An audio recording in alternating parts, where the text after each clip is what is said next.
สบายดีนะนี่มารีวิวพัดลมตัวนี้เขาเรียกว่าพัดลม MC นะ MC ตัวนี้ออกล่าสุด2016นี่นะ2016ทำอะไรสนใจเราทำได้ตัวนี้พัดลม MC นะขนาดของกล้องเป็น6ลบ24x42นะตัวนี้แล้วก็ตัวนี้เปิดไฟนะแล้วก็เปิดสีแดงแล้วก็สีเขียวนะตัวนี้ต่ำกับสูงนะ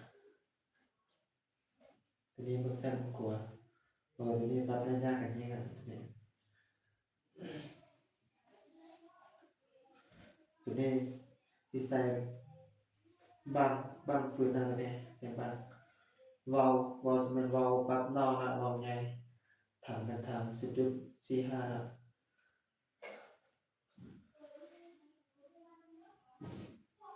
เราเป็นเราเล็กนะเหมือนเราทองนะเราเล็กนะแนว50 เซนนะแล้วก็12เกลียวตัวนี้เป็นเราที่เกลียวกงนะเกลียว12เกลียวตัวนี้ถ้าผู้ใดสนใจเราทำได้นะมันเก็บไปทำเอา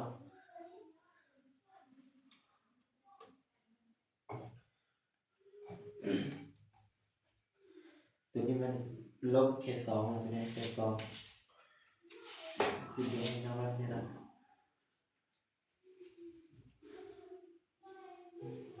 ทำกันได้ยังไงมันมีมันจะสั้นนะ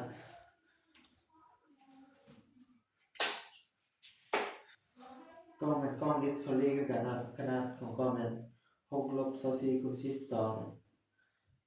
แล้วก็ระยะกันยิ่งคือกันนะวาล์วจะเป็นวาล์วปั๊บนอกคือกันนะวาล์วปั๊บนอกวาล์วใหญ่ถังเป็นถังอลูนะถัง10.45นะตัวนี้เราจะเป็นเราเล็กนะเราเล็ก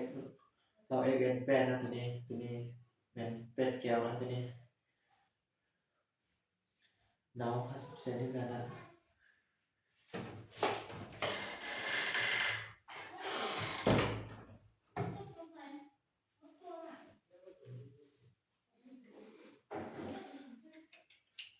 ตัวนี้ทัดที่ข้อนะทัดที่ข้อกล้องเป็นกล้องดิสคัฟเวอรี่นะขนาดของกล้องมัน6 ลบ 24x42นะกล้องมันสีคือกันนะตัวนี้เปิดไฟนะสีแดงแล้วก็สีเขียวนะ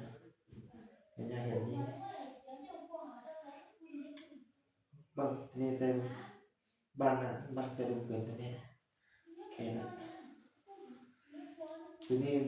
ทัดที่ข้อตัวนี้จะมีวาล์วปั๊มในนะวาล์วปั๊มนอกสูงมีนะ ถังเป็นถังอลูนะถัง10.45เราเป็นเราเล็กเนาะตัวนี้เราที่เกมตรงนะเกี่ยว12เกี่ยวนะยาว50 เซนถ้าใครสนใจแล้วก็ทำได้นะอยู่ใส่เราส่งให้ตัวนี้ของแซงก้อนนะวางล่าสุด3,000เสื้อโฮมนี่นะถ้าใครอยาก